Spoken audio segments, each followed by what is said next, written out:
Greetings humans, welcome back to my channel once again. As always, it's your favorite Cine here, Mutikwe, and whoa, today has been absolutely insane, dude.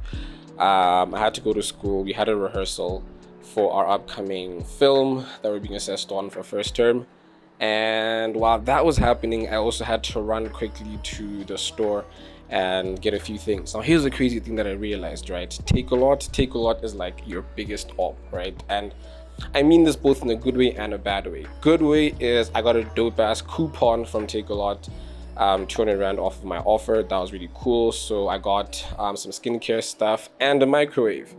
On the other hand, you never know when these guys are gonna arrive. So literally I got home like a few hours ago and then they didn't come within the hour after they'd said they'd been out for delivery. And I was like, you know what? Let me go get these things. And literally halfway through running errands, the driver's like, yo, I'm outside. Luckily, I was like 10 minutes away, but still, I was like, damn. Shout out to Uber Eats. Got a really nice coupon yesterday. I'll also put that up there. That was really cool. But yeah, right now I'm just unwinding, getting a few things out of the bags, and then just checking what I have to do. So I do have like a weekly task list sort of thing. So I don't just be like populating. I don't just be going through my week like really haphazard, so I do have it planned out. I'm gonna see what I do have to do, and then yeah, just see what we do from there. But mostly I'm just gonna chill because last night I had to submit my research assignment. That thing came up to like 3,000 words. Insane. And I think we might have to do it again next term, so that's really crazy. But yeah. Oh, also had an amazing gym session earlier. That was really cool. Not bad. This is gonna be the start of a new journey that's called body transformation. Okay, I'll come up with a cooler name for it. But yeah, trying to get to 80 kgs. Right now I'm fluctuating between 72 and 74. So we'll see how that goes. So stay tuned. Last, now everybody go to breakfast. Moving into a new place is figuring out what angles that I want to shoot on. So yes, I do have a bit of a setup where I am chilling by my desk, but right now I'm really just playing around. So stay tuned, guys. Let's have fun. Let's see what Take-A-Lot has for me. Ooh, okay, I know what I got, but you guys don't. First things first, skincare. Tell me why Take-A-Lot brought these things in such big ass boxes. It's absolutely insane. Like, what is this? This is insanely huge. What is this? Look at how tiny this is. And this came in such a big box. My hair, it's fine. The most important part of my skincare, Cetaphil oil cleanser for oily skin, and then niacinamide.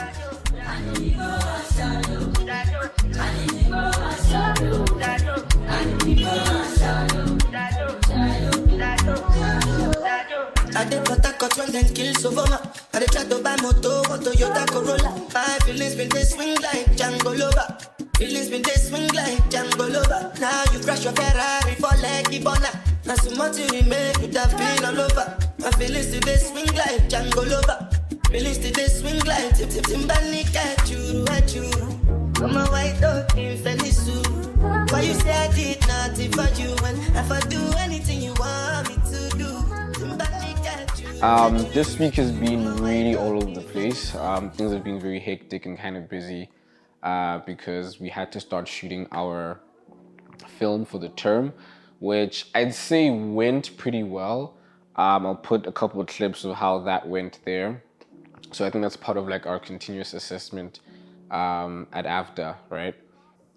So I had a lot of fun creating like the lighting aesthetic and stuff like that. I think it was really, really cool. I think it came out really awesome. But we'll obviously see what the big guys think during final review. But yeah, other than that, honestly, I just can't wait for it to be the end of term. This is the last week of term 1, and we're going to be on a break for a couple more weeks. But because your boy is a working man, that does not mean I will be on holiday. It just means instead of juggling work and school, I'll probably just be doing work, you know? But yeah, other than that, the week wasn't too crazy. Got my stuff from Take-A-Lot, ordered my protein as well. I'll probably talk a little bit more about that one in my next video. And then what else happened this week? Oh, amazing Sunday. Was actually my girlfriend's birthday. Just this Sunday, and we went out. It was a whole thing. Now tell me why, after indulging in a steak, because we went to a steakhouse, we got sushi afterwards. That's greedy. But yeah, one other thing that I find to be quite interesting is I think I'm slowly starting to understand DaVinci Resolve a little bit more now. Because I think before I was a little bit apprehensive because of things like node structures and how the color grading process actually goes down in DaVinci. But I think having played around with it a little bit more has made things a bit easier. I think that will also be another separate video that I'll be talking about, but just seeing how you can manipulate footage in DaVinci has been really like mind-blowing, right? I think because usually when I use log footage in Premiere Pro, I have to use conversion LUTs, and in DaVinci, the presets for S-Log are already there. Unless somebody knows presets that are already built into Premiere Pro for S-Log, but personally I didn't find them. I had to get conversion LUTs from the Sony website that I then put on the footage. And even then, it worked sometimes it didn't. Like, it was very inconsistent. Like, personally, I wasn't all too happy with it, but we'll go more in depth on that video. Top of the morning, welcome back, guys. I think this vlog is kind of all over the place, but in a way, I don't know, I'm kind of enjoying it. Today is the 11th of April. It's a Friday and the term is finally over. I do know that we have like a graduation ceremony happening at 9, I believe. But right now, I'm honestly just having coffee. I just came back from the gym, had a protein shake. So once I've ticked off all of those, I know my day is ready to start, right? But today, I want to do something very interesting. I actually want to like start using DaVinci Resolve like on some crazy type stuff, right? Because I was watching like a few videos a few days ago. What's this? I was looking at a couple like content creators here on YouTube, and well, I mean technically colorists, but technically colorists actually. And there's a dude that I saw do some crazy stuff with drone footage. I do keep like some footage from past projects and stuff like that, particularly like the shots that I really liked. Yeah, so I'm gonna just use that because I have used what's this? The DJI. What is it? The DJI Cine D-Log. D-Log. I think it's D-Log. Yeah, and that was very tricky to work with in Premiere because I didn't have the conversion LUT for a long time. And when I got it, I don't think it was the right one, or listen, I don't know. But throwing it in DaVinci Resolve has been absolutely game changing. I think it's actually unlocked a lot more things that I could do with it, you know. Granted, the shots were already dope. Okay, so you know what my toxic trait is? I think a lot of the time is usually in these videos I'll complain that I don't have structure or I kind of lose what I'm trying to do with the vlog because it's so random every time, right?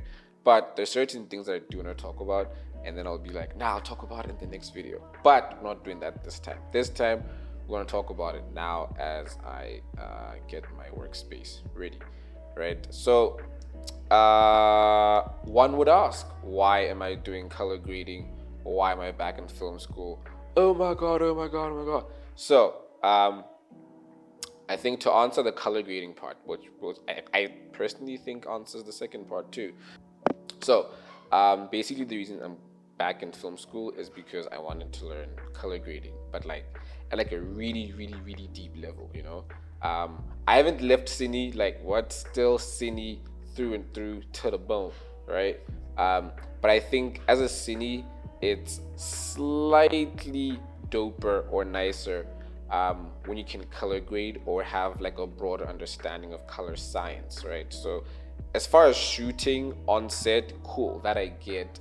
I understand everything there. Well, hey, we're always still learning. But yeah, I understand most things there, you know what I mean? As well as camera settings and, you know, all that crazy good stuff, shooting formats, yada.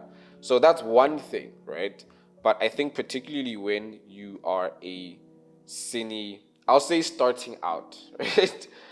When you're a cine starting out and you're the one that's going to be handling a lot of your own footage, particularly even as you do bigger projects or have projects with like bigger needs in terms of cameras, shooting formats, what it's intended for, and all that stuff.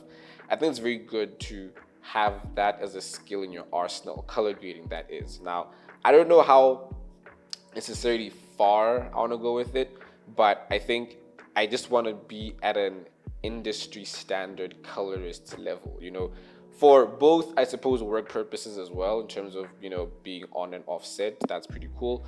But even just for my own work as well, because I feel like part of the reason why I became competent at the other things around film or this industry in a sense was simply because I was doing a lot of that stuff alone before there were gigs and working with other people and companies and all that stuff, right?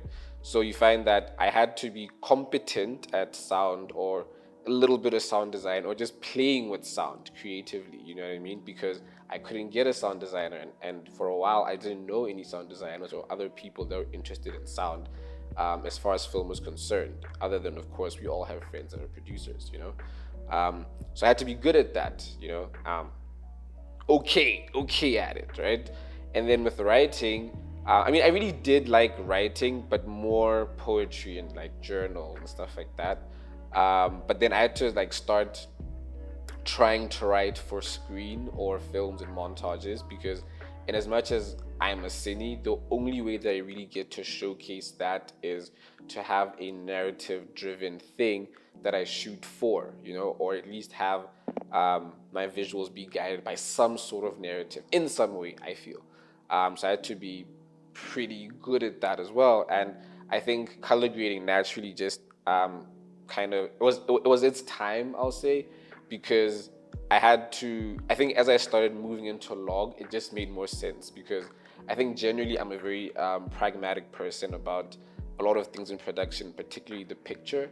So I felt like it's very pointless if I'm going to go through so much work on set or on and off set, just learning cine and understanding so many different things about it in order to have such a dope visual or visuals, depending on the project that I'm shooting, right?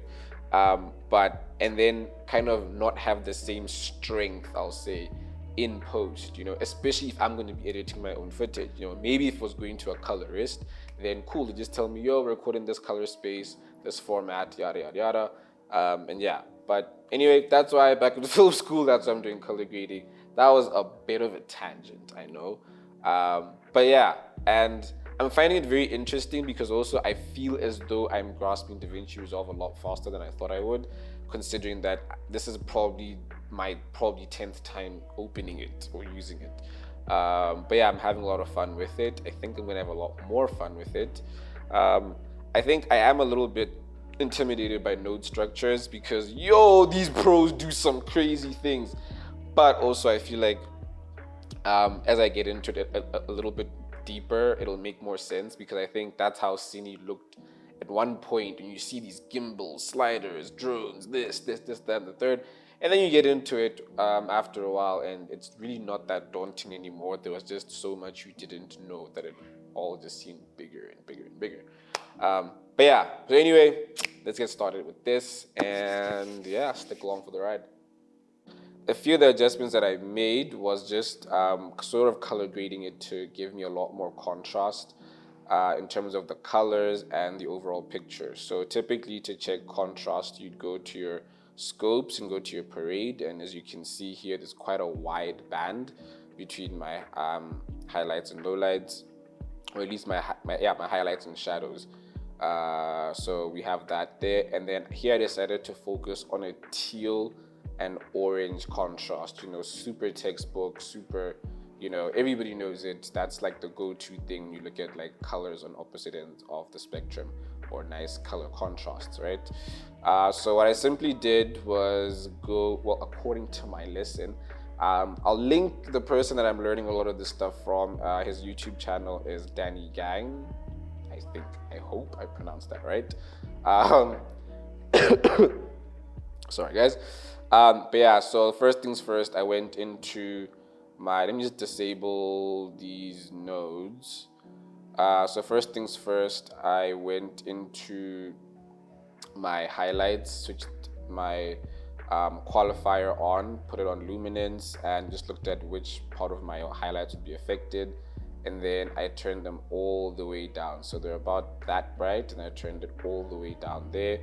Then I switched this back off, and then I had the texture that I kind of wanted in my highlights. Usually, I try to fake a sort of HDR looking video, even though it wasn't HDR. Then I went on to my primaries where I did subtle adjustments as far as my lift, gamma, and gain till I got the nice contrasting balance in the image that I wanted. From there, I went to hue versus saturation where I now got the tint or hue that I wanted. What I simply did was just go to the curves here, and then I plotted out my points here, and then started off in hue versus hue, took up my blues a bit just to get a little bit of this nice teal that I feel like contrasts with the sun quite well. Went down to hue versus saturation. Was a little bit too saturated for my liking. I don't know how I feel about it, but I took it down slightly, but I think this might work a little bit more.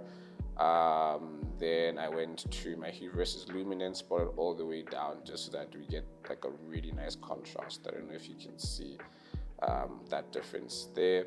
And then went to the sunrise. So what I did here is I wanted to add a little bit more contrast in the highlights here and just really make the sun pop. So when I switch this off, what you'll see is this orange from the sunrise kind of spills all the way here, even though this blue here and the one in the sky I've made match. So what I just simply did was created a power window here in my sunrise node. I just simply created a power window there and matched these two colors. And if I just remove this right here, what you'll see is if you focus on the sky, there's a lot more color contrast and also just making the sun pop. So I think that came out really good. Some other clips that I worked on was this one as well. Oh, sorry, let me just give you like a young before and after. So that's what it looked like before, log footage straight out of the drone, and this is what it looks like now. Apart from that, here's the other image that I worked on. So I did similar adjustments. This was from footage that I shot when I was in Durban last year for, I think it was for a mini docu video or project. So anyway, if we check this one out here, this is what the original image looked like, and this is what we made it. Let me see if I can play it for you guys. This was my favorite. I think this is probably one of my favorite clips or shots out of last year. I like how I shot it. I really think the difference between this one and that other one that I just showed you was this one I shot in 4K in D-Log. So I suppose when I played around with the settings, when I played around with the adjustments, they came out a lot better. You know, the image is still crisp. But anyway, same color space transformations used here that I put all the way at the end. If you ask what NR is, it is noise reduction, but unfortunately, I'm still using the free version of DaVinci Resolve. So unfortunately, I cannot play around with the noise reduction. Someday, I'll pay for it, unless you guys wanna sponsor the boy. But yeah, so other than that, if I just disable all the adjustments again, we'll go through them step by step. Also because this one has a parallel node. So this is what the original clip looked like. And then again, towards the end here, this is where I changed my color space and put in all the necessary settings. And then obviously started out with my highlights, turned them all the way down. As you can see here in my color wheels, came to my primaries, and here I just basically lifted some of my shadows, took down my mids, and then came into hue versus sat. Here I'm still on the fence in terms of what I wanted to do with it, but let's go into the curves.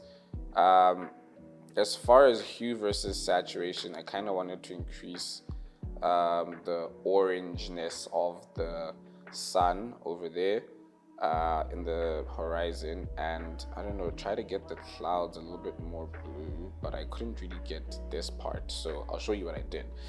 So I created one power window on the right, one power window on the left, because I really wanted to create a lot more contrast in the sky so that the sun pops, but also the top half of this frame and the bottom half have a really nice color contrast here. I suppose it could be better, but I don't know. This is how the final result looks, and personally I think I am quite pleased with it. So this was the original, and this is how it looks now. So as you can see, we have a lot more contrast in terms of this part of the image and the blue sky, or we get a little bit more of the blue sky. So this is what basically my color, what this sorry, this is what my power windows looked like. So that was my first power window there. Then I created a parallel node with my second power window over there. If I had them off, I'll show you how it looked. This is actually how I uploaded this video on my Instagram. It was similar to this. Oh, well, this is another clip. Let me hit backwards. Yes. Okay. Yeah, so this is the one that damn it, I am done with my little exercise. I was going over my color grading with drone footage. I think in the next video I will be using other log footage that I've shot before, but now this one primarily focusing on like skin tones and people and just camera stuff. Whereas this little exercise was just mainly using drone footage and using D-Log. I think another important thing for me personally that makes me stand out a bit is I'm very pedantic when it comes to the quality of my videos. So with certain adjustments or certain things, especially in post, you find that there are certain limitations that exist that some people tend to make certain concessions with. I know I said certain a lot, but that people make concessions with. And for me, I would rather just know the full scope or range of the capabilities of the gear that I'm actually working with. That way, when I shoot, I plan around shooting within its strengths. That way the footage comes out much cleaner. And in a process like this of post, I'm able to have much better footage, and it looks cleaner and sharper and all of that good stuff.